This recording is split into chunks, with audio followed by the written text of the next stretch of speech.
அறியாமையே, என்னை அறியாமையே சில நேரங்கள் அப்படிப்பட்ட சிந்தைகள் வருகிறது. இது கண்களின் இச்சை, மாம்சத்தின் இச்சை இருக்கிறது. மாம்சத்தின் இச்சை இருக்கிறது. மாம்சம் சொகுசா இருக்கணும். எப்பவுமே சொகுசா இருக்கணும். தேவையில்லாத இன்பங்களுக்குள்ள போகணும். இப்படிப்பட்ட எண்ணங்கள் நமக்குள்ள சில நேரம் கவ்வி பிடிக்கிறது உண்டு. சொகுசா இருக்கணும். லேசினஸ், சோம்பேறித்தனம், இதுவும் மாம்ச இச்சைகளுக்குள்ள அடங்கும். மாம்சத்தை சொகுத்தா வைக்கணும். ஃப்ளஷ்லி டிசையர்ஸ்ன்னு சொல்லலாம். மாம்சத்தின் இச்சை அது வெளியரங்கமா இருக்கு. மாம்சத்தின் சிந்தையும் வெளியரங்கமா இருக்கிறது என்று எழுதப்பட்டிருக்கிறது. அது விபச்சாரம், வேசித்தனம், அது எல்லாம் பொருளாசை, இது எல்லாம் அதுக்குள்ளே வந்துருது. இவைகள் எல்லாம் சொகுசா இருக்கணும். இன்னும் நல்லா இருக்கணும். இன்னும் இன்னும் கம்ஃபர்டபுளா இருக்கணும். இப்படிப்பட்ட இழிவான இச்சை ரோகம், மாம்சம் சொகுசா இருக்கணும்னு நினைக்கிறது. இது ஒண்ணு. இன்னொன்னு எழுதப்பட்டிருக்கிறது. ஜீவனத்தின் பெருமை. நம்மளுடைய வாழ்க்கையை வைத்து, நாம் செய்கிற ஒவ்வொரு காரியத்தை வைத்து, நான் எவ்வளவு சாதித்து விட்டேன் தெரியுமா? நான் யாரு தெரியுமா? நான் அவன மாரி இல்ல. என் தரம் என்ன தெரியுமா? மற்றவர்களை பார்க்கும் பொழுது தன்னுடைய ஜீவனத்தை வைத்து, தன்னுடைய வாழ்க்கையை வைத்து, அடுத்தவர்களை மட்டமாக பேசுவது. இது எல்லாம் கர்த்தர் தெளிவா சொல்ட்டாரு.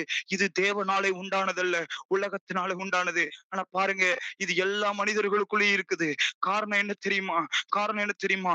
பிசாசு நம்மளை தவறாக வயர் பண்ணிட்டான். நம்முடைய மைண்ட் அத நம்பிருச்சு. இன்னைக்கு நம்ம நினைச்சுட்டோம், அது அப்படிதான் செயல்படும். உலகனாலே அப்படிதான், மனுஷங்கனாலே அப்படிதான்னு சொல்லி நம்ம மைண்டுக்குள்ள தவறானவைகள் வயற்பட்டப்பட்டிருக்கிறது. ஆனா நம்ம புரிஞ்சுக்கிடணும். மனுஷன் ஒருவேளை அப்படி இருக்கலாம். ஆனா நான் வேறு மனுஷனானவன். நான் வேறு மனுஷனானவன். நான் உலகத்தின் மக்களைப் போல இருக்கிறதில்ல. நான் தேவனாலே பிறந்தவன். நான் பரிசுத்த ஆவியினால பிறந்தவன். நான் வித்தியாசமா தான் இருப்பேன். எத்தன பேர் நம்புறீங்க? கண்கள மூடி கர்த்தர்ட்ட சொல்லலாம். நான் வித்தியாசமா இருப்பேன். உலக மனுஷனைப் போல அல்ல. நான் வேறு விதமா இருக்கணும். எப்பவுமே பாருங்க பரிசுத்தத்த இன்னைக்கு உங்க எல்லாருக்கும் நம்ம எல்லாருக்கும் தெரியும். பரிசுத்தம் எவ்வளவு முக்கியம்னு. பரிசுத்தத்த பத்தின பிரசங்கங்களும் சரி எல்லாமே நமக்கு தெரியும். ஆனா யாருமே அத குறித்து இம்பார்ட்டன்ஸா இருதயத்துல ஏற்றுக்கொள்வதல்ல. நெறைய நேரத்துல அத அலட்சியப்படுத்திக் கொண்டு இருக்கிறோம். இயேசுவுடைய ஒவ்வொரு இடத்திலயும் பாருங்க, எல்லா இடத்திலயும் பரிசுத்தத்தை முக்கியப்படுத்தி இருப்பார். எல்லா இடத்திலயும் இன்னைக்கு இன்னைக்கு நெறைய பேர் பார்த்துட்டோம் நம்ம. அந்த விபச்சார ஸ்திரியை கர்த்தர் காப்பாத்தினார் கிருபையினால. ஆமா உண்மைதான். மிகவும் கிருபை உள்ளவர் கர்த்தர்.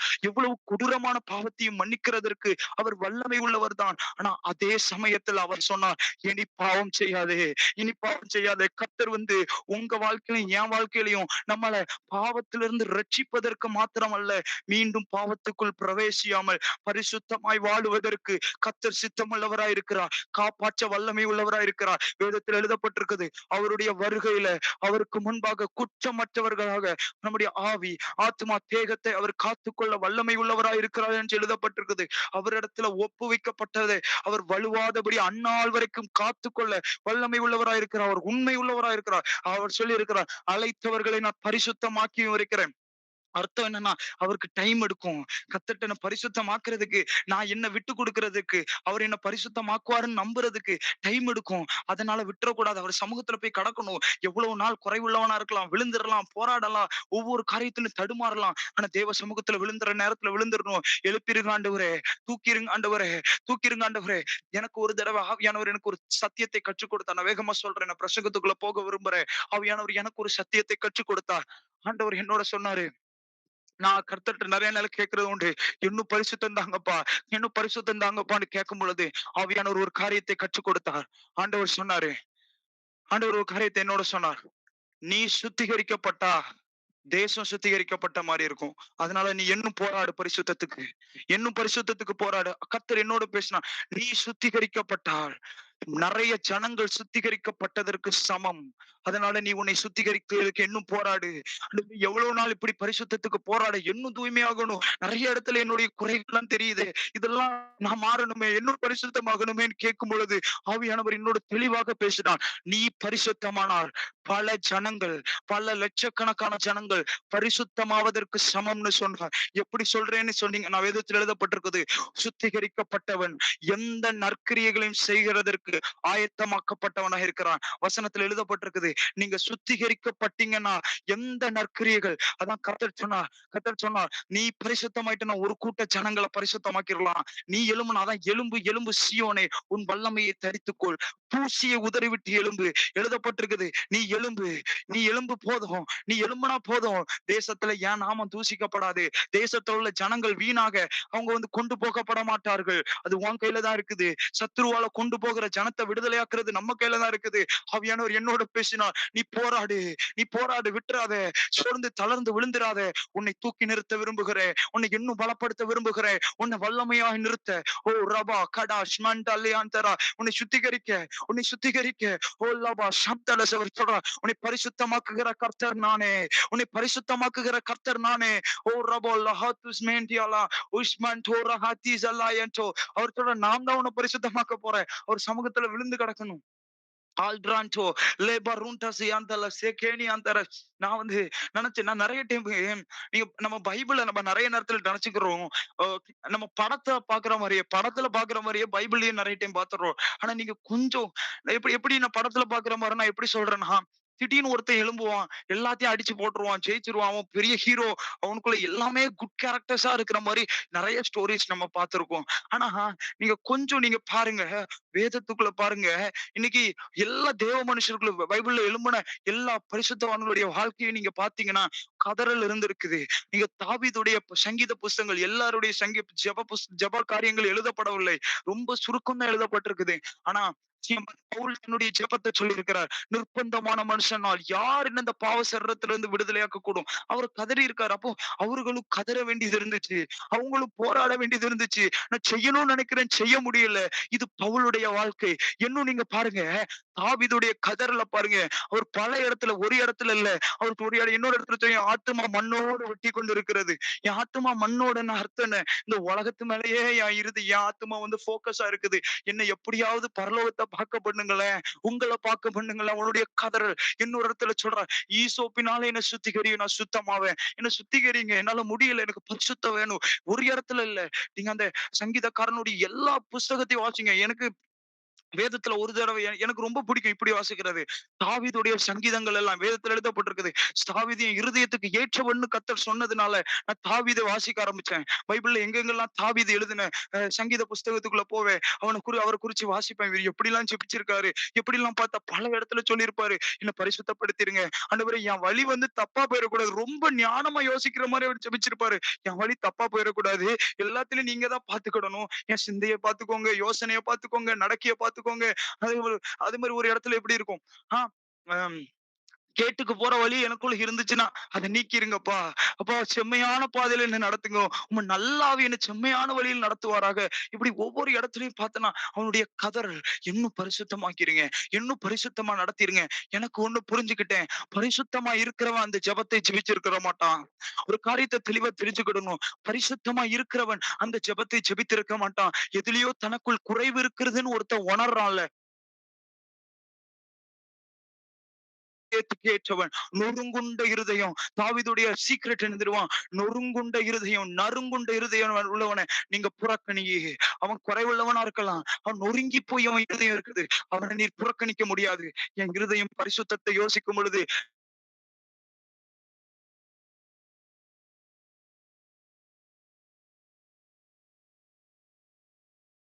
உடைய பிரசன்னத்தின் மேல நான் வாஞ்சியா இருக்கிறேன். நீங்க வேணும்னு நான் கதறேன் அப்படின்னு சொல்லி அவன் கடைசி வரைக்கும் அவன் ஸ்தானத்தில் அவனை நிற்க வைத்ததை நம்ம பார்க்க முடியும். இன்னைக்கு ஒரு நிமிஷம் நம்ம எல்லாரும் ஜெபிக்க போறோம். என்ன பரிசுத்தப்படுத்துங்கன்னு சொல்லி. இங்க எல்லாரையும் பரிசுத்தப்படுத்துங்க ஆண்டவரே. எல்லாரையும் பரிசுத்தப்படுத்துங்க. எங்க சிந்தைகளை இன்னும் பரிசுத்தப்படுத்துங்க. யோசனைகளை பரிசுத்தப்படுத்துங்க. எங்க இருதயம் உங்களோட சேர்ந்து துடிக்கட்டும்பா. நீங்க என்ன நினைக்கிறீங்களோ அது எங்க இருதயத்துல இருக்கட்டும்பா. எங்க கண்கள் நீங்க எப்படி பார்க்கிறீங்களோ அப்படி பார்க்கட்டும்பா. எங்க செவி உமது சத்தத்தை தெளிவாக கேட்கிறதற்கு ஒப்பு கொடுக்கிற ஆண்டவரே. எங்க நாவு உமது வார்த்தையை பேசுகிறதற்கு ஒப்பு கொடுக்கிற ஆண்டவரே. எங்களுடைய கால்கள் உம்மை போலவே நடந்து திரியட்டும். கால்கள் மனிதர்களுக்காக நடக்கக்கூடாது. ஏதோ ஒரு நபருக்காக இந்த கால்கள் நடக்கக்கூடாது. இந்த கால் ஏதோ உலக காரியத்திற்காக நடக்கக்கூடாது.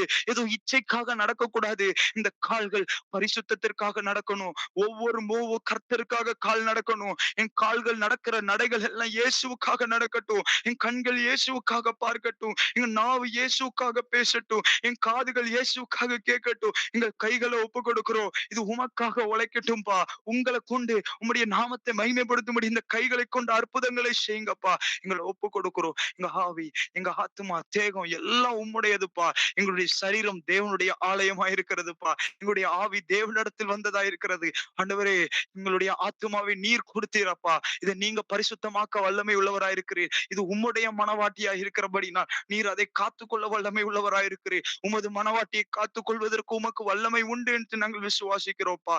உமக்கு வல்லமை உண்டு. எங்களை தாழ்த்தி ஒப்புக் கொடுக்கிறோம். இயேசுவின் நாமத்தில் ஜெபிக்கிறோம் நல்ல பிதாவே. ஆமென், ஆமென். இன்னைக்கு நம்ம வேதத்துல சில காரியங்கள பார்க்க போறோம். ஆவியானவர் நம்ம ஒவ்வொருத்தரோட பேசுவாராக. முக்கியமா நீங்க வேதத்த திருப்பிக் கொண்டீங்கன்னா, 1 கொரிந்தியர் 12ஆம் அதிகாரத்த எடுத்துக்கொள்ளலாம். 1 கொரிந்தியர் 12ஆம் அதிகாரத்துல 1ஆம் வசனம். 1 கொரிந்தியர் 12, 1ல இப்படி எழுதப்பட்டிருக்கிறது. அஞ்சியும் சகோதரரே, ஆவிக்குரிய வரங்களை குறித்து நீங்கள் அறியாதிருக்க எனக்கு மனதில்லை. அப்போ முதல்ல கர்த்தர் தன்னுடைய வசனத்த ஆரம்பிக்கிறார். அஞ்சியும் சகோதரரே, ஆவிக்குரிய வரங்களை குறித்து அப்போ பவுலை கொண்டு கர்த்தர் நம்மளோட பேசுகிறார். ஆவிக்குரிய வரங்கள குறிச்சு நீங்க அறியாதிருக்க எனக்கு மனதில்லை. அப்ப எல்லாரும் கர்த்தர் இன்னைக்கு எதிர்பார்க்கிறது என்னன்னா, நீங்க எல்லாரும் வரங்களை குறித்து அறிந்து கொள்ள வேண்டும். எல்லாரும் வரங்களை குறித்து அறிந்து கொள்ள வேண்டும் என்று கர்த்தர் விரும்புகிறார். அதே மாரி நெறைய பேருக்கு வரங்கள குறித்து தெரியும். இன்னும் நீங்க பார்த்தீங்கன்னா, வரங்களில் வித்தியாசம் உண்டு. 4ஆம் வசனத்துல எழுதப்பட்டிருக்குது. ஆனால் ஆவியானவர் ஒருவரே. ஊழியங்களிலேயும் வித்தியாசங்கள் உண்டு. கர்த்தர் ஒருவரே. அப்போ நீங்க பார்த்தீங்கன்னா, அதுல அழகா எழுதப்பட்டிருக்கும். தீர்க்க தரிசனம் சொல்ற வரத்த பத்தி எழுதியிருக்கும். ஞான வரங்களை பத்தி எழுதியிருக்கும். அற்புதம் செய்கிற வரங்களை குறித்து எல்லாம் எழுதப்பட்டிருக்கும். இந்த வரங்களை எல்லாம் சொல்லிட்டு கர்த்தர் பவுல கொண்டு இன்னொரு காரியம் எழுதுகிறார். கடைசியில ஒரு 3 வசனங்கள நம்ம வாசிக்கலாம். 29 1 கொரிந்தியர் 12ல 29, 30, 31 வசனங்கள நான் வாசிக்கிறேன். எல்லாரும் அப்போஸ்தலர்களா? எல்லாரும் தீர்க்கதரிசிகளா? எல்லாரும் போதகர்களா? எல்லாரும் அற்புதங்களை செய்கிறவர்களா? எல்லாரும் குணமாக்கும் வரங்களை உடையவர்களா? எல்லாரும் அந்நிய பாஷைகளை பேசுகிறார்களா? எல்லாரும் வியாக்கியானம் பண்ணுகிறார்களா? இப்படி இருக்க முக்கியமான வரங்களை நாடுங்கள். இன்னும் அதிக மேன்மையான வழிகளை உங்களுக்கு காண்பிக்கிறேன் என்றார். இதுல ஒரு ஆழமான காரியம் இருக்குது. இன்னைக்கு பலரால சொல்லப்படுகிறது வரம் என்றால் எல்லாரும் யோசிக்கிறபடி அற்புதம் செய்யறது மாத்திரம் தான் வரும் அப்படின்னு நினைக்கிறாங்க. இன்னும் ஒரு கூட்டம் தீர்க்க தரிசனம் சொல்றது மாத்திரம் தான் வரும்னு நினைக்கிறாங்க. ஒரு கூட்டம் அந்நிய பாஷை பேசுவதும் அதன் அர்த்தத்தை சொல்லுவது மாத்திரம் தான் வரும்னு நினைக்கிறாங்க. ஆனா வேதத்துல பாத்தீங்கன்னா, டீச்சிங் இஸ் a கிஃப்ட். தீர்க்க தரிசனம் சொல்லுவது ஒரு வரம். அதேபோல போதிப்பது ஒரு வரம். இன்னும் கூட நீங்க பார்த்தீங்கன்னா, அப்போஸ்தலனா இருப்பது ஒரு வரம். அப்போ கர்த்தர் சொல்றாரு, ஒரு காரியத்த எல்லாரும் தெளிவா தெரியணும். உங்களுக்குரிய அழைப்பும் ஒரு வரமா இருக்கிறது. உங்க எல்லாத்துக்கும் ஒரு அழைப்பு இருக்கலாம். ஒரு காலிங் இருக்கலாம். கர்த்தர் சொல்றாரு, அந்த calling is a gift from God. நீங்க வேதத்த நீங்க திருப்பி கொண்டு பார்த்தீங்கன்னா, ப ப ச சவுல் வந்து பவுலாக மாறி இவ்வளவு பெரிய ஊழியம் பண்ணிட்டாரு. அப்போ இதுக்கு பின்னாடி என்னன்னு பார்த்தீங்கன்னா, சவுல வந்து இயேசு வந்து சந்திச்சு அவர பவுலா மாத்துறாரு. இப்போ என்ன நடக்குதுன்னு நீங்க பாருங்களேன். அனனியாட்ட சொல்றாரு. அனனியா சொல்றாரு, கர்த்தர்ட்ட சொல்றாரு, "அவன் பொல்லாதவன், எல்லாத்தையும் கொன்னு போட்டவன்" அப்படின்னு சொல்றாரு. கர்த்தர் உடனே அனனியாட்ட சொல்றாரு, "அவன் வந்து இஸ்ரவேலுக்கும் புறஜாதிகளுக்கும் ராஜாக்களுக்கும் சுவிசேஷம் அறிவிக்கும்படி நான் தெரிந்து கொண்ட பாத்திரமா இருக்கிறான்னு சொல்றாரு. அப்போ இப்ப எனக்கு ஒரு கேள்வி, சவுல் என்னத்த செஞ்சாருன்னு சொல்லி கர்த்தர் இவ்வளவு பெரிய ஒரு வரங்களை அவர் மேல இவ்வளவு பெரிய ஒரு கிஃப்ட ஒரு காலிங்க வைக்கிறாருன்னு பாத்தீங்கன்னா அவர் ஒண்ணுமே செய்யல. ஒண்ணுமே செய்யல. கர்த்தர் கூப்பிட்டதற்கு ரெஸ்பாண்ட் பண்ணினார். கர்த்தர் சந்திச்சார் உடனே நீ யாருன்னு கேட்டாரு. உடனே அவர் வந்து நான் வந்து ஜீசஸ்ன்னு சொல்றாரு. நீ போய் காத்திருங்கிறாரு. 3 நாள் அவன் புசியாமலும், குடியாமலும் காத்திருக்கான். கர்த்தர பார்த்த உடனே ரெஸ்பாண்ட் மட்டும் தான் பண்றாரு. கர்த்தர் கிஃப்ட் குடுக்குறாரு. அவர் சொல்றாரு, "இஸ்ரவேலுக்கும் நீ சுவிசேஷம் அறிவிப்ப. பிரஜாதிக்கும் சுவிசேஷம் அறிவிப்ப. ராஜாக்களுக்கும் சுவிசேஷம் அறிவிப்ப." இன்னைக்கு கர்த்தர் நம்மட்ட சொல்றாரு, உங்க அழைப்பு என்கிறது நீ கரையம் குடுத்ததுனால வந்தது அல்ல. அது தேவன் குடுத்த ஈவு. அது வரம். வரம்னா கிஃப்ட்ன்னு அர்த்தம். கிஃப்ட்ன்னா என்னன்னா, யாரோ ஒருத்தங்க உங்களுக்கு குடுக்குறாங்க. யாரோ ஒருத்தங்க உங்களுக்கு குடுக்குறாங்க. அவ்வளவுதான். வேற எதுவுமே கிடையாது. கிஃப்ட் அவ்வளவுதான். அப்போ அத வைத்து பெருமை பாராட்டுவதற்கு ஒண்ணுமே இல்ல. என் கையில ஒரு வாட்ச் இருக்குங்க. என் கையில ஒரு வாட்ச் யாரோ ஒருத்தங்க கிஃப்ட் குடுத்துட்டாங்கன்னு வச்சுக்கோங்க. நான் வாட்ச் வச்சிருக்கிறேன். இந்த வாட்ச 4 பேருக்கு காமிச்சு, நான் எவ்வளவு கரையும் குடுத்து உழைத்து வாங்குனதுன்னு யார்ட்டயும் நான் பெருமை பாராட்ட முடியாது. பெருமை பாராட்டுனா அது பொய்யா இருக்கும்னு அர்த்தம். அதேபோல அது தேவன் குடுத்த ஈவு. தேவன் குடுத்த கிஃப்ட். நான் அத போய் ஒருத்தன்ட்ட போய் இருக்குது, நல்லா இருக்குது பாருன்னு காட்ட முடியாது. அவன்ட்ட சொல்லலாம். இத இத எனக்கு குடுத்திருக்கிறாங்க அப்படின்னு நான் என்ன பண்ணலாம். இது கர்த்தர் குடுத்தாருன்னு சொல்லி கர்த்தர மகிமைப்படுத்துவதற்காக அத நான் பயன்படுத்த முடியும். வரங்கள் அப்படிதான். சுகமளிக்கிற வரம் அப்படிதான். அற்புதம் செய்கிற சக்தி அப்படிதான். ஒவ்வொரு காரியமும் சரி. போதிக்கிற வரமா இருக்கலாம். தீர்க்க தரிசன ஊழியமா இருக்கலாம். யாருன்னு சொல்ல முடியாது. நாங்க அப்படி உயிர குடுத்து நாங்க எல்லாத்தையும் போட்டு கரைச்சு குடிச்சிட்டு வந்திருக்கிறோம்னு யாரும் சொல்ல முடியாது. தேவன் குடுத்த கிருபை. தேவன் குடுத்த கிருபை. எத்தனையோ பரிசுத்தவான்கள் தேவ சமூகத்துல பல மணி நேரம் கிடக்குறாங்க. அவங்களுக்கு கிடைக்காத வெளிப்பாடுகள் சில நேரங்கள்ல வரும். யோசிக்கணும், யோசிக்கணும். அது கர்த்தர் குடுத்த கிருபை. That's a gift of God. இத ஆழமா அறிந்து கொள்ளணும். நெறைய பேருக்கு கிடைக்காத காரியம். கொஞ்சம் ஜெபிச்ச உடனே அவங்களுக்கு சிலர் பத்தின தீர்க்க தரிசன வார்த்தைகள் வந்துருது. நீங்க பாருங்க, நானும் ஆச்சரியப்பட்டிருக்கிறேன். பலருக்கு டங்ஸ்லாம் ஈஸியா உடனே கிடைச்சுரும். 5 நிமிஷத்துல கிடைச்சுரும். நான் யோசிக்கிறேன். நான்லாம் ஒருத்தர பத்தி கேள்விப்பட்டிருக்கேன். ஆ எ எங்க அப்பா ஒரு நாள் சொன்னாங்க. ஒருத்தருக்கெல்லாம் அவரு அன்னைக்கு தான் அவங்க ரட்சிக்கப்பட்டாராம். ரட்சிக்கப்பட்ட அன்னைக்கே அபிஷேகம் இறங்குதாம். அவரு டங்ஸ்ல பேசுறாராம். அன்னைக்கே தீர்க்க தரிசனம் உரைக்கிறாராம். நான் யோசிக்கிறேன். அத கேட்டுட்டு நான் ஆண்டவர்ட்ட கேட்டேன். என்ன பார்த்தா உங்களுக்கு எப்படி தெரியுதுன்னு கேட்டேன். ஃபர்ஸ்ட் கேள்வி. இத்தன மாசம் அவரு ஒரு நாள் ரட்சிக்கப்பட்டவரு. இத்தன நாள் தேசத்துக்கு ஜெபம் பண்றேன். நான் இந்த காரியத்த செய்றேன், அத செய்றேன். ஆனா எனக்கு நீங்க என்ன பண்ண மாட்டேங்கிறீங்க? டங்ஸ் குடுக்கல. அவருக்கு டங்ஸும் குடுத்திருக்கீங்க, தீர்க்க தரிசன ஆவியும் குடுத்திருக்கீங்க. இன்னைக்கு அததான் ஒண்ணு தெரிஞ்சுக்கணும். It's a gift of God. அது உழைத்து சம்பாதிக்க வேண்டியதில்லை. விரும்பி சம்பாதிக்க வேண்டியது. தேவ சமூகத்துல உட்கார்ந்து ஜெபித்து அவரோடு இருந்து பழகும் பொழுது, அது எல்லாம் கர்த்தர் நமக்கு குடுக்கிறது. அது மேல உள்ள வாஞ்சை, வாஞ்சை, அது மேல உள்ள விருப்பம், அதன் மேல உள்ள விருப்பத்தின் நிமித்தம் கர்த்தர் நமக்கு கொடுக்க வல்லவராய் இருக்கிறார். ஒவ்வொரு காரியத்தையும் கர்த்தர் அப்படிதான் செய்வார். இத தெரிந்து கொள்ளணும். அதனால கிஃப்ட் கிடைச்சுச்சுன்னா அடுத்தவனோட பெரிய ஆளு. ஒருத்தனுக்கு கிஃப்ட் கிடைக்கலன்னா சின்னவன் அப்படின்னு கிடையாது. எல்லாம் நமக்கு தெளிவா தெரியணும். இன்னும் கூட வேதத்துல சில காரியங்கள நான் சொல்ல விரும்புறேன். இப்படி இருக்க முக்கியமான வரங்களை நாடுங்கள். அப்போ நீ ரொம்ப இன்ட்ரெஸ்ட் பட வேண்டியது முக்கியமான வரங்கள நாடுங்கள்ன்னு சொன்ன பவுலு, அடுத்த லைன்ல இப்படி எழுதியிருக்காரு. இன்னும் அதிக மேன்மையான வழியையும் உங்களுக்கு காண்பிக்கிறேன். அப்போ அற்புதம் செய்கிற சக்திய விட, இவ்வளவு வரங்கள விட மேன்மையான ஒரு வழி இருக்குது. மேன்மையான ஒரு வழி இருக்குது. அதையும் உங்கள காட்டுறேன்னு சொல்லிட்டு, பவுல் அந்த அதிகாரத்த முடிக்கிறார். அது என்ன வழின்னு சொல்லி பவுல்ட்ட நம்ம கேட்க போனா, அவரு சொல்றாரு 13 அதிகாரத்துல, "நான் மனுஷர் பாஷைகளையும், தூதர் பாஷைகளையும் பேசினாலும், அன்பு எனக்கு இராவிட்டால், சத்தமிடுகிற வெண்கலம் போலவும், ஓசையிடுகிற கைத்தாளவும் போல இருப்பேன்." அடுத்தது வாசிக்கிறேன் கேளுங்க. நான் தீர்க்க தரிசன வரத்தை உடையவனாய் இருந்து, சகல ரகசியங்களையும், சகல அறிவையும் அறிந்தாலும், மலைகளை பேர்க்கத்தக்கதாக சகல விசுவாசம் உள்ளவனாய் இருந்தாலும், அன்பு எனக்கராவிட்டால் நான் ஒன்றுமில்லை. அப்போ அந்நிய பாஷை பேசின பிறகு கூட அந்நிய பாஷை பேசின பிறகு கூட அன்பு இல்லாம இருக்க முடியும். இன்னைக்கு நெறைய டைம்ல நம்ம ஜனங்கள எப்படி கணக்கிடுறோம்னா, வரங்களை வைத்து கணக்கிடுறோம். நான்லாம் நெறைய நேரத்துல கேட்டுருக்கிறேன். அவ பெந்தெகோஸ்துக்கு போறா. அவன் பெந்தெகோஸ்துக்கு போறான். அவன் அந்நிய பாஷை பேசுறான். ஆனா பாரு, அவ சண்டை போடுறான், கெட்ட வார்த்தை பேசுறான், எல்லாம் பேசுறான். நான் பேசியிருக்கேங்க. அந்நிய பாஷை பேசிட்டு கெட்ட வார்த்தை பேசியிருக்கேன். பேச முடியும். கோவத்துல பேச முடியும். சம்டைம்ஸ் கோவத்துல அந்த டைம் வந்திருக்கு. அப்ப அந்நிய பாஷை பேசினா கெட்ட வார்த்தை பேச முடியாதுன்னு கிடையாது. அப்போ ஒரு காரியம் தெரியணும். அந்நிய பாஷை இருக்கிறவன் அன்பு இல்லாம இருக்க முடியும். அந்நிய பாஷை பேசுறவன் அன்பு இல்லாம இருக்க முடியும். நம்ம உடனே சொல்லுவோம், அவன் அந்நிய பாஷைலாம் பேசுறான். அவன் அந்நிய பாஷையே பேசலன்னு சொல்லிற முடியாது. அந்நிய பாஷை பேசுறவன் தனக்கு கர்த்தர் குடுத்த கிஃப்ட் நிமித்தம் அந்நிய பாஷை பேசுவான். ஆனா அன்பு இருக்காது. அதான் வேதத்துல பவுல் சொல்றாரு, "நீ அந்நிய பாஷை பேசுவியோ, தூதர் பாஷை பேசுவியோ, தீர்க்க தரிசனம் உரைப்பியோ, மலைய பெயர்க்கத்தக்க விசுவாசம் இருக்குதோ, இல்ல உன் சரீரத்தையே சுட்டெரிக்க குடுக்கலாம். ஆனா அன்பு உனக்கு இல்லன்னா ஒன்றுமே இல்ல.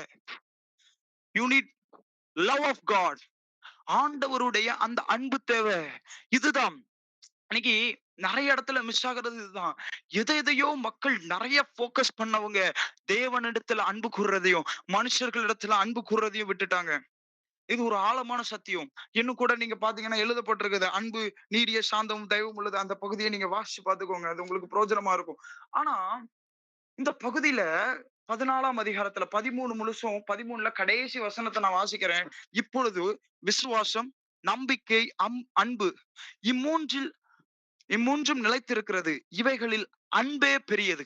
அப்போ இந்த 3மே நிலைத்திருக்கிறது. இவைகள்ல அன்பே பெரியது. அப்போ கர்த்தர் தெளிவா எழுதி குடுத்திருக்காரு நமக்கு. எல்லாத்த காட்டிலும் இந்த அன்பு தான் பெருசு. எல்லாத்த காட்டிலும் இந்த அன்பு தான் பெருசு. நீ வரம் வச்சிருக்கலாம், எல்லாம் வச்சிருக்கலாம். எல்லாத்த காட்டியும் அன்பு தான் பெருசு. அப்படின்னு சொல்ல கர்த்தர் அடுத்த அதிகாரத்துல பவுலை கொண்டு ஆரம்பிக்கிறார். அன்பை நாடுங்கள். இன்னைக்கு இந்த அன்பு நமக்குள்ள வர வேண்டும். இந்த அன்பு நமக்குள்ள வர வேண்டும்னா, முதல்ல கர்த்தர் நமக்கு கற்றுக் கொடுக்கிறது, நீங்க எல்லாரும் வரத்தை நாடுகிறது உண்மதான். ஆனா கர்த்தர் சொல்றாரு, முதல்ல நீங்க அன்ப நாடணும்.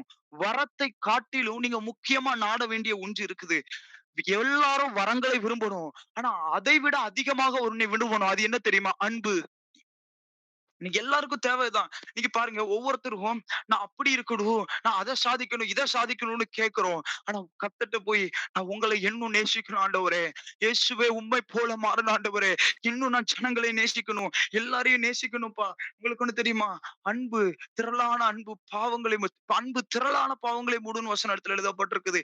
இயேசு கிறிஸ்து ஒருவர், பிதாவாகிய தேவன் ஒருவர் இந்த பூமியின் மேல அன்பு கூர்ந்தார். இந்த உலகத்தில் உள்ள எல்லா ஜனங்களுடைய பாவத்தையும் அவர் மூடுவதற்கு வல்லமை உள்ளவராய் மாறினார். நீங்க பாருங்க, அன்பு ஒருத்தருடைய அன்பு பலருடைய பாவத்தை மூடுவதற்கு வல்லமை உள்ளது. அப்போ இன்னைக்கு நம்ம மட்டும் இந்த தேசத்தின் மேலயும் இந்த தேசத்து ஜனங்கள் மேலயும் ஒவ்வொருத்தர் மேலயும் நம்ம அன்பு கூற ஆரம்பித்தா ஒரு பெரிய மாற்றம் வந்துவிடும். இன்னைக்கு ஆண்டவர் நம்மிடத்துல அததான் எதிர்பார்க்கிறார். அதனாலதான் பரிசுத்தவான்கள் எழுதினாரு, இயேசுவே எங்கள் உள்ளங்களை அன்புன்னும் ஆவியினால் நிரப்பிடுமே. அன்பு ரொம்ப இம்பார்ட்டன்ட். ரொம்ப இம்பார்ட்டன்ட். ஃபர்ஸ்ட் வந்து we need love. We need love. ஒவ்வொருத்தரையும் நீங்க பாருங்களேன், இப்போ கொஞ்சம் டிஃபரெண்டா ஒரு ஒரு ஒரு காரியத்தை நம்ம வரத்து குறித்து பேசினா எல்லாருக்கும் சூப்பரா இருக்கும். பட் எல்லாத்த காட்டிலும் கர்த்தர் ரொம்ப இம்பார்ட்டன்ட் நான் பார்க்கிறது என்ன தெரியுமா? அன்பு. நேசி, ஒவ்வொருத்தரையும் நேசி. 2 கற்பனைகள கர்த்தர் கொடுத்தார். எல்லாத்தையும் சுருக்கி இன்னைக்கு பாருங்க, நான் ஒரு காரியத்த நான் சொல்றேன். உங்களுக்கு எப்படி புரிஞ்சுக்கிற விதமா புரிஞ்சுக்கோங்க. ப்ளீஸ் தப்பா புரிஞ்சுக்காதீங்க.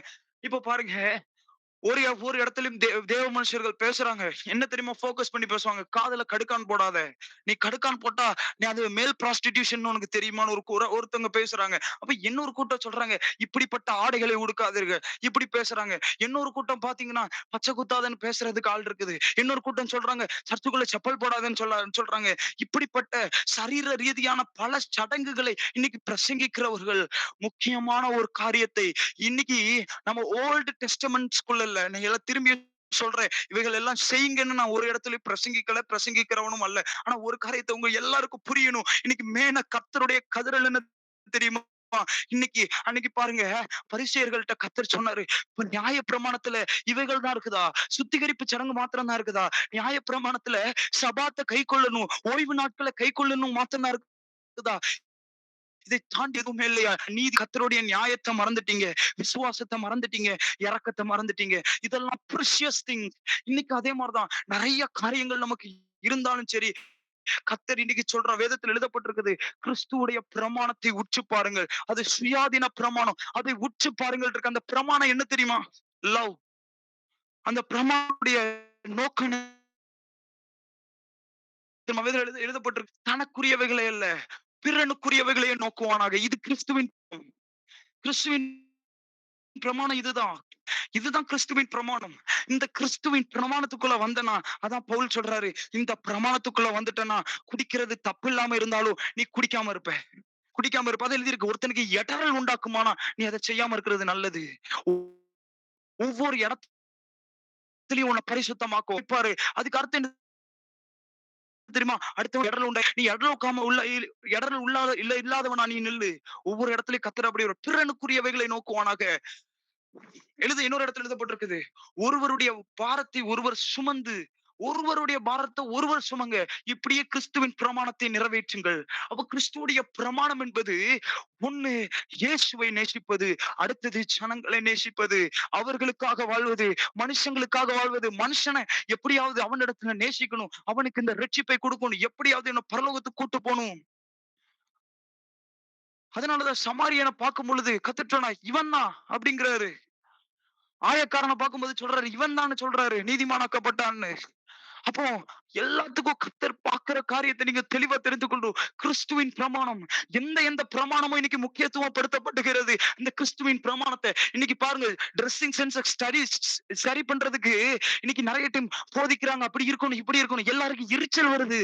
ஆனா அது தேவையில்ல. முதல்ல ஹார்ட்ட பாருங்க. ஆட்டோமேட்டிக்கா அவனுக்கு புரிஞ்சிரும். இப்படிப்பட்ட Dress 4 பேருக்கு இடரலா இருக்குதே. நான் உடுக்க கூடாதே. நான் பரிசுத்தமா இருக்கணுமே. கிறிஸ்துவின் அன்பு ஏவும் பொழுது ஒருவன் பரிசுத்தமாகிறான். ஏ கிறிஸ்துவ பார்த்தவன், கிறிஸ்துவின் அன்பினால நெருக்கப்பட்டவன் சொல்லுவான். என்ன சொல்லுவான் தெரியுமா? நான் எல்லாருக்கும் எல்லாமானேன். நான் எல்லாருக்கும் எல்லாமானேன். இன்னைக்கு முக்கியமானது என்ன தெரியுமா? அதுதான். தேவனிடத்துல தேவனை நேசிப்பது, தேவனுடைய அன்பினால் நிரம்பி ஜனங்களை நேசிப்பது. இதுதான் இன்னைக்கு தேவை.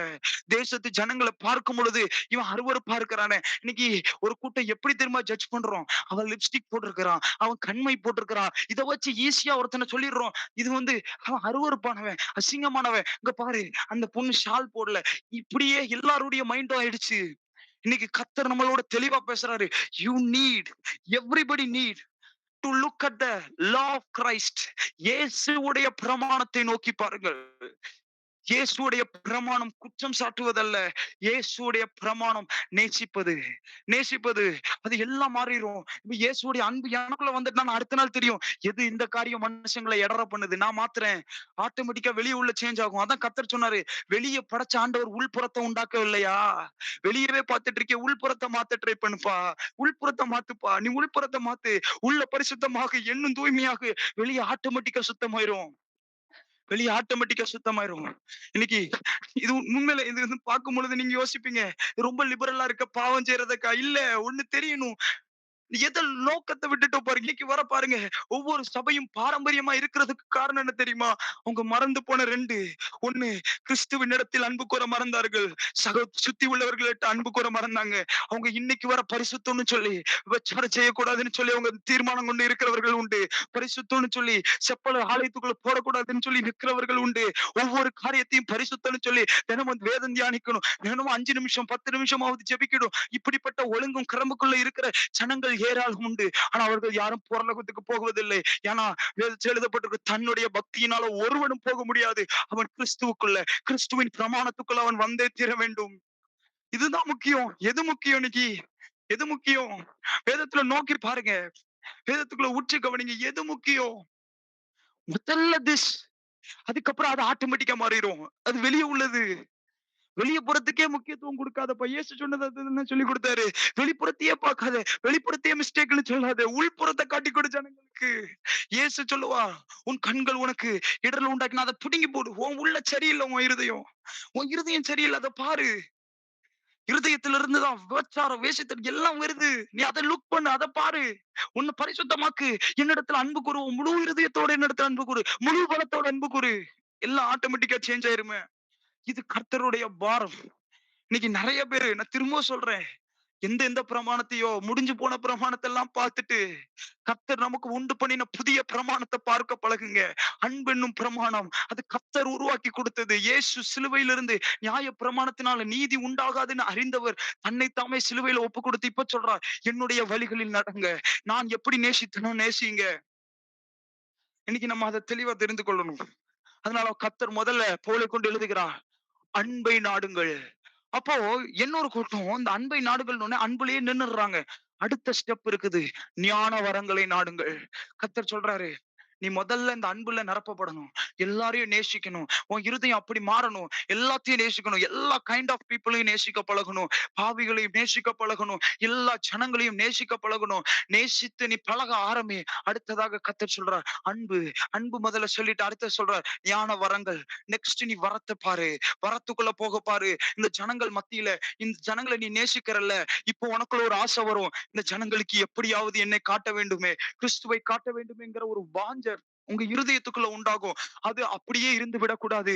அது என்னுடைய வல்லமையினால் நிரப்பப்பட வேண்டும். அதுதான் வரங்கள். அது வரங்கள். அதான் அடுத்து சொல்றார், வரங்கள வாஞ்சிங்க. அப்புறம் கிஃப்ட்ட விரும்புங்க. கர்த்தர் சொல்றார், என் சமூகத்துல உட்கார்ந்து ஆண்டவரே எனக்கு இந்த கிஃப்ட்ட தாங்க. தேசத்துல உங்களை காட்ட விரும்புறேன். எனக்கு உம்முடைய அபிஷேகத்தினால நிரப்புங்க. நான் உங்களை காட்ட விரும்புகிறேன். தேசத்தின் ஜனங்கள் மத்தியில உங்களை காட்ட விரும்புகிறேன். வல்லமையா காட்ட விரும்புகிறேன். இது ஒவ்வொருத்தருடைய இருதயத்துல ஒரு துடிக்கிற ஒரு ஒரு விருப்பமாய் மாற வேண்டும். எல்லாருடைய ஹார்ட்ல இந்த வாஞ்ச அதிகமா பெருகிக் கொண்டே இருக்க வேண்டும்.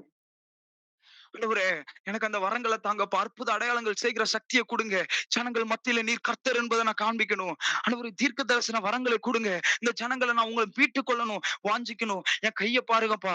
நீங்க கைய பார்க்கணும். அடிக்கடி உங்க கைய பார்க்கணும். It's so ordinary Lord. இது எவ்வளவு ஆர்டினரி உங்க கைய பாருங்களேன். ஒரு நிமிஷம் உங்க உள்ளங்கைய பாருங்களேன். அது எவ்வளவு அசாதாரணமா இருக்கு பாருங்களேன். இது எவ்வளவு சாதாரணமா இருக்கு பாருங்களேன். நீங்க கர்த்தர்ட்ட சொல்லுங்க. ஆனா நீங்க சொன்னது இந்த கைய வேதத்துல எழுதப்பட்டது இப்படி இல்லையா ஆண்டவரே? விசுவாசிக்கிறவர்களால் நடக்கும் அடையாளங்கள் அவனுன்னு சொல்லி அவங்க கை வைக்கும் பொழுது ஹீலிங் நடக்கும்னு எழுதப்பட்டிருக்குது. இந்த கைய குறிச்ச வார்த்தை பெருசா இருக்குது, ஆனா சாதாரணமா இருக்குது ஆண்டவரே. உங்க இருதயத்துல ஒரு வாஞ்ச வரணும். உங்க இருதயத்துல அப்படி ஒரு பாரம் வரணும். இந்த கையின் நிமித்தம் சிலர் ஹீல் ஆவாங்களா? உங்க இருதயத்துல அப்படிப்பட்ட பாரங்கள் எப்பவும் இருந்துகிட்டே இருக்கணும். சிலர் உங்க உங்க சுத்தியே இருப்பாங்க பாருங்க. சிலர் வியாதியோட இருக்கும்போது உங்க இருதயத்துல வரும். இவங்க எப்படியாவது ஹீல் ஆயிரணும் ஆண்டவரே. இவங்க வியாதி மாறணும் ஆண்டவரே. சிலர் நடக்க முடியாம போயிட்டு இருப்பாங்க. நீங்க பார்க்கணும். இவங்க ஹீல் ஆகணும் ஆண்டவரே. ஹீல் ஆகணும் ஆண்டவரே. ஓ, இந்த இருதயம் எங்களுக்கு தாங்க. அதான் தனக்குரியவைகளை எல்லாமே பிறனுக்குரியவைகளையே நோக்குவானாக. ஆனா இன்னைக்கு இன்னைக்கு சபையோட நிலைமை எப்படி ஆயிடுச்சு தெரியுமா? தன்னுடையவைகளையே நோக்க ஆரம்பித்து விட்டார்கள். எல்லாம் ஒரு கூட்டம் அப்படி ஆயிடுச்சு. தனக்குரியவைகளை மாத்திரம் நோக்கி நோக்கி நோக்கி என்னுடையவைகளை மாத்திரம், என்னுடைய காரியத்தை மாத்திரம்னு சொல்லி நோக்கி, இன்னும் எனக்கு தான் இயேசு தேவை. என்னுடைய பிரச்சனைகள மாத்த தான் இயேசு தேவை. இப்படின்னு ஒரு கூட்டம் நம்பி அதற்கு மாத்திரம் இருக்கிறாங்க. இப்படிதான் ஒரு கூட்டம் பாருங்களேன். இயேசு வந்து ஒரு வீட்டுல அமர்ந்திருக்கிறார். இப்படி உட்கார்ந்துகிட்டே இருக்கிறாரு. அவரு பிரசங்கம் பண்ணிட்டு இருக்காரு. ஒரு கூட்டம் எனக்கு தான் இயேசு வேணும், இயேசு வேணும்னு சொல்லி ஒரு கூட்டம் அடைச்சு கொண்டிருக்கிறாங்க. இன்னும் ஒரு 4 பேர் பார்க்குறாங்க. உங்களுக்கு இயேசு தேவைடா. ஆனா இன்னொருத்தனுக்கு என்ன இயேசு ரொம்ப தேவைப்படுறாருடா. 4 பேர் போறாங்க. அவன் திமிர்வாதக்காரன். நடக்க முடியாது. ஒண்ணுமே முடியாது. இயேசுவ கொண்டு போலான்னு சொல்லி உள்ள கொண்டு போக பார்த்தேன்னா, எல்லாரும் வழி அடைச்சுக்கிட்டு இருக்கிறாங்க. வழி அடைச்சுக்கிட்டு இருக்காங்க. எல்லா சுயநலவாதிகள் இன்னைக்கு நம்ம சபைகளுக்குள்ள கர்த்தர் கிரியை செய்ய முடியாது. புதிய ஆத்துமாக்கள் வர முடியாதபடிக்கு தடையா இருக்கிறது யார் தெரியுமா? சுயநலவாதிகள் கூட்டங்கள். இவர்கள் கிறிஸ்துவின் பிரமாணத்தை அறியாதவர்கள். இவர்கள் கிறிஸ்து தனக்கு மாத்திரமின்றி நம்பிக்கொண்டிருக்கிறார்கள். மற்றவர்களுக்கென்று யோசிக்கிறதற்கு அவருடைய சிந்தையில ஒரு துளி அகிலம் எண்ணம் இல்லை. அதனாலதான் நிறைய நேரத்துல நான் நினைக்கிறேன் எழுப்புதல் வர தாமதிக்குது. அவர்கள் தங்களை குறித்தே யோசித்துக் கொண்டிருக்கிறார்கள். அடுத்தவர்களை பற்றி அல்ல. அதனாலதான் அவங்க பாருங்க இயேசுட்ட டைரக்டா கொண்டு வர முடியாம ஓட்டை பிரிக்க வேண்டியதா இருக்கிறது. அதனாலதான் இன்னைக்கு எழுப்புதல் டைம் ஆகுது. சிலர் இன்னைக்கு சில பரிசுத்தவான்கள் கஷ்டப்பட்டு ஓட்டை பிரிச்சுக்கிட்டு இருக்கிறாங்க. ஓட்டை பிரிச்சுக்கிட்டு இருக்கிறாங்க. இறக்கணுமே, இந்த இந்திய தேசத்தை இறக்கணுமே இயேசுக்கு முன்னாடி. அதுக்கு ஓட்ட பிரிச்சுக்கிட்டு இருக்காங்க. கொஞ்சம் நமக்கு சுயநலவாதிகளாகிய இந்த திருச்சபைகள் தங்களுடைய வழியை விட்டிருந்தா எளிதாக எழுப்புதலை கண்டிருக்கலாம். ஆனா இன்னைக்கு ஓட்ட பிரிக்கிற நிலைமை ஆயிடுச்சு. பரிசுத்தவான்கள் பிரித்து கொண்டிருக்கிறாங்க. எல்லாரும் தங்களுடைய பதவிகளுக்காக, தங்களுடைய தேவைகளுக்காக, தங்களுக்காக இயேசுவுக்கு முன்னாடி நிற்கும் பொழுது ஒரு 4 பேர் போறாங்க. ஒரு திமிர்வாதக்காரனை தூக்கி கர்த்தருக்கு முன்பாக நிப்பாட்டி அவனை திரும்ப உயிரடைய பண்ணுகிறார்கள். அவன் பாவம் மன்னிக்கப்பட்டது என்று கிறிஸ்து கூறுகிறத அந்த பகுதியில பார்க்க முடியுது. இன்னைக்கும் கர்த்தர் நம்ம ஒவ்வொருத்தரையும் சொல்றாரு, எல்லாத்துக்கும் மேற்பட்டவரா அது கிறிஸ்துவுடைய பிரமாணத்தை செய்யும்படியாக நம்ம ஒவ்வொருத்தரும் பிறனுக்குரியவைகளை நோக்கும்படியான ஒரு எண்ணம் நம்ம எல்லாருக்குள்ளயும் உண்டாகணும். ஓகே. இந்த பகுதியில நம்ம பார்க்க முடியுது. அடுத்ததாக கர்த்தருக்குள்ள கொண்டு வரணும். கர்த்தர் அந்த வரங்கள் நமக்கு வேணும். ஒரு கூட்டத்த கர்த்தருக்கு மத்தியில கொண்டு வரணும்னு சொல்லி, நான் ஒரு ஒரு காரியத்த மாத்திரம் நம்ம வேகமா ஸ்தேவான பத்தி மாத்திரம் நம்ம பார்த்துட்டு, நம்ம இன்னைக்கு முடிக்க போறோம். ஸ்தேவானுடைய காரியங்கள பார்க்கிறதுக்கு எல்லாரும் எடுத்துக்கொள்ளுங்க. அப்போஸ்தலர் 7ஆம் அதிகாரத்த எடுத்துக்கொள்ளுங்க. அப்போஸ்தலர் 7ஆம் அதிகாரத்துல நீங்க கொஞ்சம் வாசிச்சு பார்த்தீங்கன்னா, ஒரு காரியத்த நீங்க அறிந்து கொள்ள முடியும். இந்த 7ஆம் இந்த பகுதியில ஸ்தேவான் நெறைய கள்ளபோதகம் பண்ணினான்னு சொல்லி அவன ஆலோசனை சங்கத்தாருக்கு முன்பாக கொண்டு வந்திருக்கிறாங்க. ஸ்தேவானுடைய ஊழியத்த பத்தி எழுதப்பட்டிருக்குது. அவனால அநேக பலத்த அற்புத அடையாளங்கள் நடந்தன. பலத்தின்னு எழுதப்பட்டிருக்குது. நீங்க நம்ம நெனைக்கிற மாரி இப்போ பார்க்கிற கிறிஸ்தவ லைஃப் ரியல் லைஃப் கிடையாது. நீங்க உண்மையான கிறிஸ்தவத்த நம்ம பார்க்கணும்னா ஆக்ட்ஸ்க்குள்ள போணும். அப்போஸ்தலர்களுக்குள்ள போணும். நீங்க பாருங்களேன். அதுல எல்லாம் இயேசுடைய காலத்துல இருந்து இந்த அப்போஸ்தலர்களுடைய காலத்தெல்லாம் பார்க்கும் பொழுது எதுவுமே நார்மலாவே இருக்காது. It's it's it's not an natural thing or an ordinary thing. It is always supernatural. எப்பவுமே ஒரு சூப்பர் நேச்சுரலான காரியம் இருக்கும். திடீர்னு பாருங்க தேவதூதன் வருவான். திடீர்னு பாருங்க பலத்த அற்புதம் செஞ்சாருன்னு இருக்கும். திடீர்னு பாருங்க நிழல் பட்டு சுகமாச்சுன்னு இருக்கும். திடீர்னு பாருங்க ஹேண்ட் கர்ச்சீஃபால சுகமாச்சுன்னு இருக்கும். எல்லாமே அற்புதம், அடையாளம், தேவதூதன். அற்புதம், அடையாளம், தேவதூதன். கர்த்தர் வந்தாரு. கர்த்தர் பேசினாரு. கர்த்தருடைய சத்தத்தை கேட்டாங்க. இப்படியே தான் இருக்கும். கர்த்தர் தரிசனமாகி ஒண்ணு தெரிந்து கொள்ளணும். இதுதான் உண்மையான கிறிஸ்தவ வாழ்க்கை. ரியல் லைஃப் இதுதான். இதுதான் உண்மையான லைஃப். கர்த்தருடைய சத்தத்தை கேட்பது, கர்த்தரோட வாழ்வது, கர்த்தரோட பழகுவது, அற்புத அடையாளம் செய்வது, அதிசயங்களை செய்வது, தீர்க்க தரிசனம் சொல்லுவது, சபையை ஸ்திரப்படுத்துவது, சீஷர்களை எழுப்புவது, ஒரு கூட்டத்தை கர்த்தருக்காக வாழ வைப்பது, உலகத்தின் மேல நோக்கம் இல்ல, உலகத்தின் மேல நாட்டம் இல்ல, கர்த்தருக்காக செயல்படுவது. இதுதான் முக்கியமான ஃபோக்கஸா இருந்து இந்த ஆக்ஷன் நீங்க வந்து இப்ப வந்து 4 பார்த்தோமா? இயேசு எப்படிப்பட்டவர்ன்னு. இப்ப இயேசு ஒரு ஜனங்கள சூஸ் பண்ணவங்கள எப்படி எப்படிலாம் கிரியை செய்யணும்னு நீங்க பார்க்க விரும்புனீங்கன்னா, அப்போஸ்தலர்களுக்குள்ள போங்க. அப்போஸ்தலர்களுக்குள்ள போங்க. கர்த்தர் எப்படி எப்படிலாம் கிரியை செஞ்சிருக்காரு பாருங்க. புதிய ஏற்பாட்ட நான் உங்களுக்கு எளிதா விளக்க விரும்புறேன். நீங்க ஃபர்ஸ்ட் 4 இயேசு யாரு? எப்படிப்பட்டவர்? எப்படி எப்படி காரியங்கள் அவர் செய்திருக்கிறார்ன்னு சொல்லி ஒரு பேசிக்ஸ் எல்லாத்தையும் அறிந்து கொள்ள உதவும். இப்படிப்பட்ட இயேசுவ நீங்க விசுவாசிச்சு இயேசு தெரிந்து கொண்டப்பட்டவர்கள எப்படி எப்படிலாம் அவர் பயன்படுத்துகிறார். உண்மையான கிறிஸ்தவம் எதுன்னு நீங்க பார்க்கிறதற்கு அப்போஸ்தலர வாசிங்க. இப்போ இப்படிப்பட்டவர்களாய் மாறுவதற்கு நாங்கள் என்ன செய்ய வேண்டும் என்று எல்லா நிருபங்களையும் இன்னும் யாக்கோபு எழுதின நிருபம், பேதுரு எழுதின நிருபங்களை பார்த்து இப்படிப்பட்ட வாழ்க்கை, இப்படிப்பட்ட சூப்பர் நேச்சுரல் லைஃப் எங்களுக்கு வேணும்னா நான் என்ன செய்யணும்னு நான் விரும்பணும்னா இப்படிப்பட்ட காரியங்கள் எல்லாம் நிருபங்கள்ல வாசிக்கும் பொழுது எல்லாம் தீர்க்கமாய் நமக்கு தெரியும். அப்படிப்பட்ட மனிதர்களை மாறித்தான் ஆவோம். இதுதான் நியூ டெஸ்டமென்ட். இதுதான் நியூ டெஸ்டமென்ட். இன்னைக்கு நமக்கு அதை புரிந்து கொள்ளணும். இதுல ஸ்தேவான பத்தி நான் ஒரு காரியத்தை மாத்திரம் வாசிச்சு நான் முடிக்க விரும்புறேன். முதல்ல அவரை குறித்து எழுதப்பட்டிருக்குது. அவன் சாதாரண ஒரு அந்த அந்த இடத்துல நீங்க பாருங்க. ஒரு கிரேக்க விதவைகளை சரியா விசாரிக்கலன்னு சொல்லிட்டு அந்த இடத்துல ஒரு தர்க்கம் வருது. உடனே பேதுரு சொல்றாரு, பரிசுத்த ஆவியிலையும் நற்சாட்சி பெற்றவர்களை கொண்டு வாங்க அப்படின்னு சொன்ன உடனே, பரிசுத்த ஆவின்னு சொன்ன உடனே அவர்களுக்கு முதல்ல ஞாபகம் வந்தது யாரு தெரியுமா? ஸ்தேவான். ஹோலி ஸ்பிரிட்ன்னு சொன்ன உடனே அவர்களுக்கு ஞாபகம் வந்தது ஸ்தேவான். அடுத்தது பிலிப்பு அப்படின்னு சொல்லி எழுதப்பட்டிருக்கு. இன்னும் கூட ஒரு 5 பேரோட பேர் எழுதப்பட்டிருக்கும். அப்போ முதல்ல அவங்களுக்கு ஞாபகம் வர்றது ஸ்தேவான். ஸ்தேவான பார்க்கும் பொழுதே எல்லாரும் சொல்லுவாங்க, இவன் பரிசுத்த ஆவியினால நிரப்பப்பட்டவன். ஹோலி ஸ்பிரிட்டோட ஒரு நெருங்கின க்ளோஸ் ரிலேஷன்ஷிப் உள்ளவன். அவன் நற்சாட்சி பெற்றவன். அவனுடைய வாழ்க்கை வித்தியாசமானது. அப்ப அவங்க பார்த்த உடனே பந்தி விசாரிக்க சாதாரணமா அந்த சாப்பாடு நல்லா போட்டுறாங்களா இந்த காரியத்துக்கு தான் அவன் அழைக்கப்படுகிறான். அவனை அழைச்சு பேதுரு தலையில கை வச்சு ஜெபிக்கிறார். அவ்வளவுதான் ஜெபிச்சு அனுப்புறாரு. நீங்க அடுத்த அடுத்த பகுதிகளை வாசிச்சு பாத்தீங்கன்னா அவனை கொண்டு கர்த்தர் பலத்த அற்புத அடையாளங்களை செய்கிறார். கர்த்தர் பலத்த அற்புத அடையாளங்களை செய்கிறார். ஹோலி ஸ்பிரிட்டோட நெருங்கி எல்லா இடத்துலயும் நற்சாட்சி பெற்றவனை கூட்டு வந்து பந்தி விசாரிக்க விடுறாங்க. சாதாரண காரியத்தை செய்ய சொல்றாங்க. அவன் மனதார ஏற்றுக்கொண்ட சாதாரண காரியம், சின்ன காரியம் தான் என் கையில ஒப்புவிக்கப்பட்டிருக்குது. அதை செய்ய இறங்குறான். கர்த்தர் அவனை பயன்படுத்த ஆரம்பிக்கிறார். கர்த்தர் அவனை பயன்படுத்த ஆரம்பிக்கிறார். அவனை கொண்டு பலத்த அற்புதம், பலத்த அடையாளங்கள் கர்த்தர் செய்ய ஆரம்பிக்கிறார். ஜனங்கள் எல்லாரும் பார்த்து அவன் மேல கர்த்தர் மேல விசுவாசிக்கிறவங்க உள்ளவங்க நிறைய பேர் வர்றாங்க. இப்போதான் அவன் கள்ள போதகம் பண்றாங்கன்னு சொல்லிட்டு ஒரு கூட்டம் பிடிச்சு கொண்டு போய் பிரதான ஆசாரியர்களுக்கு முன்னாக ஆலோசனை சங்கத்தாருக்கு முன்பாக கொண்டு போயிட்டு அவன்கிட்ட நிறைய சரமாரியா கேள்வி கேட்கிறாங்க. இப்போ ஸ்தேவான் ஒவ்வொரு கதைகளையா வேதத்திலிருந்து ஒவ்வொரு காரியத்தையும் தெளிவா பிரசங்கித்து கடைசியா அவர் எவ்வளவு எவ்வளவு வைராக்கியமான வார்த்தைகளை யூஸ் பண்றாரு நீங்க பார்க்கலாம். 7ஆம் அதிகாரத்துல 50ல இருந்து நான் வாசிக்கிறேன். இவைகள் எல்லாவற்றையும் என்னுடைய கரம் உண்டாக்கவில்லையா என்று கர்த்தர் உரைக்கிறார் என்று தீர்க்கதரிசி சொல்லி இருக்கிறானே.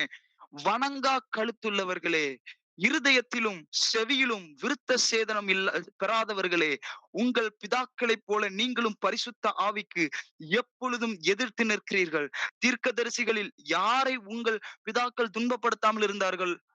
நீதிபரருடைய வருகையை முன் அறிவித்தவர்களையும் அவர்கள் கொலை செய்தார்கள். இப்பொழுது நீங்கள் அவருக்கு துரோகிகளும் அவரை கொலை செய்த பாதகருமா இருக்கிறீர்கள். தேவதூதரை கொண்டு நீங்கள் நியாயப்பிரமாணத்தை பெற்றிருந்தும் அதை கை கொள்ளாமற் போனீர்கள் என்றான். அப்போ செம காண்டா ஒரு பிரசங்கம் பண்றாரு. இவ்வளவு காரியத்தை தெளிவா சொல்லிட்டு கிறிஸ்துவ பத்தி தெளிவா பேசிட்டு அடுத்த காரியத்தை சொல்றாரு. நீ அவங்கள கொலை செஞ்சவங்க. நீங்க உங்களுடைய முற்பிதாக்களும் தீர்க்கதரிசிகளை எல்லாத்தையும் கொன்னு போட்டவங்க. நீங்களும் அப்படிதான் இருக்கிறீங்கன்னு சொல்லி அவ்வளவு கடினமான வார்த்தைகளை பேசினா ஸ்தேவான். இப்ப அவங்க எல்லாம் மூர்க்கம் அடைந்து அவனை வெளியே கொண்டு போயிட்டு இப்ப அவனை என்ன பண்ண போறாங்கன்னா கல்லெறிய போறாங்க. நீங்க பாருங்க. ஆ.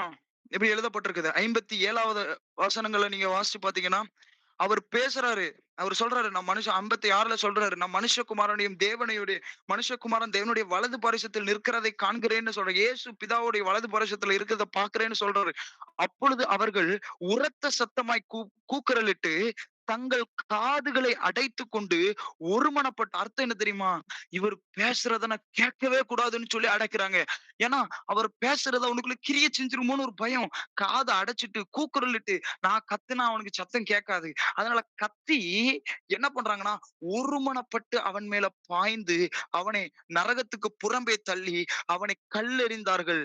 சாட்சிக்காரர் தங்கள் வஸ்திரங்களை கழற்றி சவுல் என்னப்பட்ட ஒரு வாலிபனோட கால்ல வைக்கிறாங்க.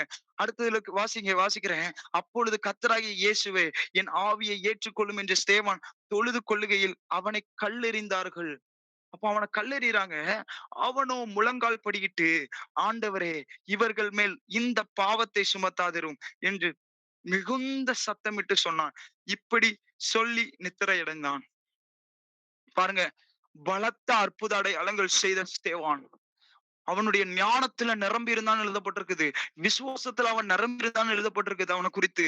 ஆனா, கடைசியில கல்லெறியறாங்க. கொஞ்சம் பாத்தீங்கன்னா, பிரசங்கத்த பாத்தீங்களா? நீங்க வணங்கா கழுத்துள்ளவர்கள். நீ சரியில்லாதவன்னு சொல்லி அவர் கடிந்து பிரசங்கிக்கிறத பார்க்க முடியுது. இன்னைக்கு இப்படிப்பட்ட பிரசங்கங்களே கடையாய் ஆயிடுச்சு நெறைய இடத்துல. கடிந்து கொண்டாலே இவங்க சரியில்ல அப்படின்னு சொல்லிடுறாங்க. அந்த அந்த நெறைய டைம் கடிந்து கொள்ளுதல நம்மளால அக்செப்ட் பண்ண முடியல. ஆனா, இன்னைக்கு அந்த தேவ மனுஷன் கடிந்து கொள்றாரு. ஆனா, அவர் மேல கல் எறியும்போது யாரு தெரியுமா? அதே ஜனம் எந்த ஜனத்த கடிந்து கொண்டாரோ, அந்த ஜனம் கல்லெறியுது. அந்த ஜனத்துக்காக அந்த கல்லெறிகள் மட்டும் முழங்கால் படியிட்டு சொல்றாரு, ஆண்டவரே இவங்களுடைய பாவத்த இந்த குற்றத்த அவங்க மேல சுமத்தாதிரும். இந்த குற்றத்த அவங்க சுமத்த இல்ல தனக்குரியவைகளை அல்லாமல் குறியவைகளை நோக்குவது கல்லெறிகள் தான் எனக்கு கிடைச்சிருக்கு. இந்த ஜனத்தால் எனக்கு கிடைச்சது கல்லெறி. ஆனால் இந்த ஜனத்துக்கு ரட்சிப்ப கொடுத்துருங்க ஆண்டவரே. இந்த குற்றம் அவங்க மேல போயிடக்கூடாதுப்பா. இந்த பாவம் அவங்களுக்கு மேல போயிடக்கூடாது. அவங்க மேல இரக்கமா இருங்க. அவங்க மேல இரக்கமா இருங்க. இது ஸ்தேவான். அற்புத அடையாளங்கள் ஒரு சைடு பயங்கரமா இருக்கும். அதான் கர்த்தர் சொல்லியிருக்காரு. 14ஆம் அதிகாரத்துல தெளிவா சொல்றாரு. அன்பும் தேவை, வரங்களும் தேவை. அன்ப முதல்ல போக்கஸ். அடுத்தது வரங்கள விரும்பு. கர்த்தர் தெளிவா சொல்றாரு. இருந்தது. அன்பு ஆழமா இருந்தது. கல்லெறிகிறவர்களையும் நேசிக்கிற அன்பு. இயேசுவுடைய அன்பு தெரியுமா?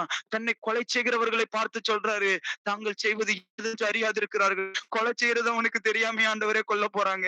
இது இயேசுவின் அன்பு. இது இயேசுவின் அன்பு. இயேசுவின் அன்பு தனக்குரியவைகளை மாத்திரம் அல்ல, சிநேகிதனுக்காக தன் ஜீவனை கொடுக்கிறவனிலும் மேன்மையான அன்புடைய ஒருவனும் இல்லைன்னு எழுதப்பட்டிருக்குது. ஆண்டவர் அப்படிப்பட்ட அன்புனால நம்ம எல்லாரையும் நிரப்பணும். அப்படிப்பட்ட அன்புனால நிரப்பணும். கர்த்தர் வரங்களால நிரப்பணும். இயேசு சொல்கிற வைராக்கியத்தினால கர்த்தர் நிரப்பணும். வேதத்தில் எழுதப்பட்டிருக்குது. ஆதி சபைகள் ஜெபித்தார்கள். எதுக்கு ஜெபித்தாங்க தெரியுமா? அற்புத அடையாளங்கள் நடக்கட்டும் ஆண்டவரே. உமது ஊழியர்களுக்கு தைரியமாய் பிரசங்கிக்கும்படி அவங்களுக்கு தைரியத்த குடுங்க ஆண்டவரே. தைரியத்த குடுங்கன்னு சொல்லி ஜெபிக்கும் பொழுது அவர்கள் இருந்த இடம் அசைந்தது.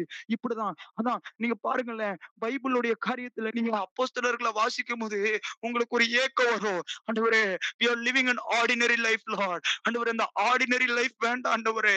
வித்தியாசமான ஒரு வாழ்க்கைக்குள்ள கொண்டு போங்க. பரிசுத்த ஆவியினுடைய செயல்பாடுகளுக்குள்ள கொண்டு போங்க. எங்களுக்கு இந்த நார்மலான லைஃப் வேண்டாம். எல்லாரும் கண் மூடி கொஞ்ச நேரம் ஜெபிக்கலாமா? ஒரு 2, 3 நிமிஷம் ஜெபிக்க போறோம். எல்லாரும் கண்ண மூடி. ஆண்டவரே, இந்த பகுதியில பார்க்கிறோம். கிறிஸ்தவர்கள் எல்லாரும் அன்புடையவர்களா இருந்தாங்களே, கிறிஸ்துவ போல இருந்தாங்களே, இந்த அன்பு எங்கள பாதிக்கட்டும்ப்பா. இந்த அன்புள்ளவர்களா மாற்றுங்க. இயேசுவுடைய அன்பு அதுதான் பாருங்களேன். இயேசுவுடைய அன்ப பாருங்களேன். எல்லாரும் ஒரு கூட்டம் கல்லெறியறாங்க. ஒரு கூட்டம் விபச்சாரம் செய்றாங்க அவளோட. ஆனா ஒருத்தர் மாத்திரம் டிஃபரெண்டா பார்க்கிறாரு பாருங்க. கல்லெறிகிற மத்தியிலயோ, ஒரு கூட்டம் அவள இச்சைக்காகவும், ஆசைக்காகவும் பயன்படுத்துகிறவர்கள் மத்தியில இவர் பார்க்கிறாரு. இவள காப்பாத்த வேண்டும். இவள ரட்சிக்க வேண்டும்னு நினைச்சாரு. 2வது அவளை பரிசுத்தமாய் காத்துக்கொள்ள வேண்டும் நினைச்சாரு. இந்த இருதயம் வேண்டும். என் தேசத்து வாலிபர்களை நான் வித்தியாசமா பார்க்கணும்பா. என் தேசத்து ஜனங்கள நான் வித்தியாசமா பார்க்கணும் ஆண்டவரே. அவர்கள் ரட்சிக்கப்பட வேண்டுமே. ஆண்டவரே, இந்த கொடூர இந்த உலகத்துல இருந்து அதுல இச்சைகள்ல இருந்து அவர்கள் ரட்சிக்கப்பட வேண்டுமே. அவர்கள் பரிசுத்தமாய் காத்துக் கொள்ளப்பட வேண்டுமே. இந்த வாஞ்ச, இந்த அன்பு ஆவியினால் எங்களை நிரப்புங்கப்பா. உங்களை நேசிக்கவும், ஜனங்களை நேசிக்கவும் ஆண்டவரே, ஏதோ பழைய ஏற்பாட்டு பிரமாணங்களை அல்ல, புதிய ஏற்பாட்டு அன்பின் பிரமாணத்தை, அந்த சுயாதீன பிரமாணத்தை, அந்த கிறிஸ்துவின் பிரமாணத்தை, அந்த ஆவியின் பிரமாணத்தை ஆண்டவரை உற்று நோக்கி ஆண்டவர் அதுக்குள்ள நிற்கிறதற்கு எங்களுக்கு கிருபை கொடுங்கப்பா. கிருபை கொடுங்க. எங்க ஒவ்வொருத்தரும் கிருபை கொடுங்க. ஒருமனப்பட்டு எல்லாரும் ஜெபிக்கலாமா? அன்பன் ஆவியினால நிரப்புங்க. இயேசுவே, இந்த உள்ளங்களை அன்பன் ஆவியினால நிரப்புங்க. அன்பன் ஆவியினால நிரப்புங்க. எங்க ஒவ்வொருத்தரையும் ஒப்பு கொடுக்கிற ஆண்டவரே, ஒப்பு கொடுக்கிறோம். அடுத்தது கேட்கலாமா? ஆண்டவரே எங்க கைகள பாருங்க. எங்கள பாருங்க. எங்கள கொண்டு அற்புத அடையாளங்கள் செய்யும்படியா நாங்க ஜெபிக்கிறோம்ப்பா. ஜனங்கள் மத்தியில இயேசு உயிரோடு இருக்கிறார் என்பதற்கு காட்டுவதற்கு எங்கள் அபிஷேகத்தினால இன்னும் நிரப்போம். இன்னும் வல்லமையினால நிரப்போம். இனி நாங்க நார்மலா இருக்கக்கூடாதுப்பா. ஸ்தேவான் நார்மலா இல்லையே. பிலிப்பு நார்மலா இல்லையே. ஓ! இயேசுவுடைய சீஷர்கள் சாதாரணமானவர்களா இல்லையே. பேதுரு நடந்து போகும்போது நிழல் பட்டு சுகமானார்களே. பவுலுடைய ஹேண்ட் கர்ச்சீஃப்ல சுகம் வந்தது. பிசாசு ஓடிச்சு. இனி அப்படி இருக்கணும்ப்பா. வித்தியாசமா கர்த்தர் தேசத்தின் நடுவுல எழுந்தருளணும். கர்த்தாவே தேசத்தில எழுந்தருளும். கர்த்தாவே எழுந்தருளும். உம்முடைய சத்துருக்கள் ஆண்டவரே சிதறடிக்கப்படுவார்களாக. கர்த்தர்ட்ட ஒரு பயங்கரமான ஜெபம் ஜெபிக்கலாமா? கர்த்தர்ட்ட சொல்லுங்க. எழுந்தருள் ஆண்டவரே, எழுந்தருள் ஆண்டவரே. உம்முடைய சத்துருக்கள் சிதறடிக்கப்படுவார்களாக. உம்மை பகைக்கிறவர்கள் ஓடி போவார்களாக. கர்த்தாவே எழுந்தருளும். கர்த்தாவே எழுந்தருளும். உம்முடைய சத்துருக்கள் சிதறடிக்கப்படுவார்களாக. உம்மை பகைக்கிறவர்கள் ஓடி போவார்களாக. இது எங்க தேசத்துல நடப்பதாக, எங்க குடும்பத்துல நடப்பதாக, எங்களுக்குள்ள நடப்பதாகன்னு சொல்லி நாங்க ஜெபிக்கிறோம். எங்களை முழுசா ஆட்கொள்ளுங்கன்னு ஜெபிக்கிறோம். இனி நாங்க அல்லப்பா, எங்க ஆவி, எங்க ஆத்துமா, எங்க தேகத்தை ஒப்பு கொடுக்கிறோம். நீங்க கிரியை செய்யுங்க. நீர் பயங்கரமா எங்களோட கொண்டு செய்ய போறீங்க. மோசையோடு கர்த்தர் இருந்தார். பயங்கரமான காரியத்தை செய்தார். வேதத்துல பாருங்க, கர்த்தர் யாரோடு இருந்தாலும் அவன் பயன்பட்டு கொண்டே இருப்பான். அவனை கொண்டு சூப்பர் நேச்சுரல் காரியம் இருக்கும். நீங்க பாருங்க, ஆதியாகமத்திலிருந்து இப்ப வரைக்கும் பாருங்க. ஒரு கர்த்தர் ஒருத்தரோட இருந்தா, அவன் சூப்பர் நேச்சுரலா ஏதாவது ஒண்ணு செய்யாம இருக்க மாட்டான். தானியேல பாருங்க, தீர்க்க தரிசனம் உரைச்சிருப்பாரு. யோசேப்ப பாருங்க, சொப்பனம் பங்கிட்டிருப்பாரு. சொப்பனத்தின் அர்த்தத்த சொல்லியிருப்பாரு. நீங்க வேதத்துல ஒவ்வொருத்தரையும் பாருங்க. மோசேய பாருங்க. நீங்க எல்லா பேதுருவ பாருங்க. யாக்கோப பாருங்க. ஒவ்வொரு தேவ மனுஷங்களையும் பாருங்க. வேதத்தின் ஆழத்த பாருங்க. எல்லாம் இயேசு ஒருத்தரோடு இருந்தனா, அவன் அற்புதம் செய்யாமல் இருக்க மாட்டான். அவன் நார்மலா இருக்க மாட்டான். அவன் லைஃப்லயும் அற்புதம் நடக்கும். அவன கொண்டு அற்புதம் நடக்கும். கர்த்தர் இருக்கிற இடத்துல அற்புதம் நடக்காம இருக்காது. நீ பேதுருவா இருக்கலாம். உன் மாமிக்கும் சுகம் உண்டு. உன்னை கொண்டு பலர் சுகம் பெறுவாங்க. நீ வித்தியாசம். பேதுருவே, உன்னை கொண்டு வித்தியாசமா நான் செயல்பட விரும்புறேன். எல்லார் மேலயும் பெரிய அபிஷேகம் இருக்குது. கர்த்தருடைய திட்டத்தை அறிந்தவர்கள் பாக்கியவான்கள். ஆனா அவர் கொடுத்ததை வரம் என்று கருதி கிஃப்ட்னு நினைச்சு ஓடுகிறவர்கள் மகா பெரிய பாக்கியவான்கள். எல்லாரும் கர்த்தர ஸ்தோத்திரம் செலுத்தலாமா? ஆண்டவரே உம்மை துதிக்கிறோம். எங்களை பயன்படுத்த போகிறதுக்காக நன்றி. எங்க மேல உள்ள சகல கட்டுகளையும் உடைக்கிறதற்காக நன்றி. இன்னும் சிந்தையில இருக்கிற தேவையில்லாத எண்ணங்கள்லாம் நீங்கட்டும். வேத வசனத்தின் ஆழங்களை அறிந்து கொண்டு அதன்படி செயல்பட எங்களை தாழ்த்தி ஒப்பு கொடுக்கிறோம்ப்பா. நீர் மாத்திரம் பெருகவும் நாங்க சிறுக வேண்டும். நாங்க ஒண்ணும் இல்லைன்னு சொல்லி தாழ்த்தி ஜெபிக்கிறோம். இயேசுவின் நாமத்தில் ஜெபிக்கிறோம் நல்ல பிதாவே. ஆமென், ஆமென். எல்லாரும் சேர்ந்து சொல்லலாம். என் ஆத்துமாவே கர்த்தரை ஸ்தோத்திரி. என் முழு உள்ளமே அவருடைய பரிசுத்த நாமத்தை ஸ்தோத்திரி. என் ஆத்துமாவே கர்த்தரை ஸ்தோத்திரி. செய்த உபகாரங்களையும் மறவாதே. ஆமென், ஆமென். ஓகே. இந்த ஃப்ரைடேல இருந்து எனக்கு வந்து கமிங் ஃப்ரைடேல இருந்து எல்லா வாரமும் என் செயின் பிரேயர் இருக்கும். நீங்க முடிஞ்ச அளவு கலந்து கொள்ளுங்க. கர்த்தர் நம்ம எல்லாரையும் ஆசீர்வதிப்பாராக. ஆமென். ஓகே. Praise God. நம்ம நெக்ஸ்ட் சாட்டர்டே மீட் பண்ணுவோம்.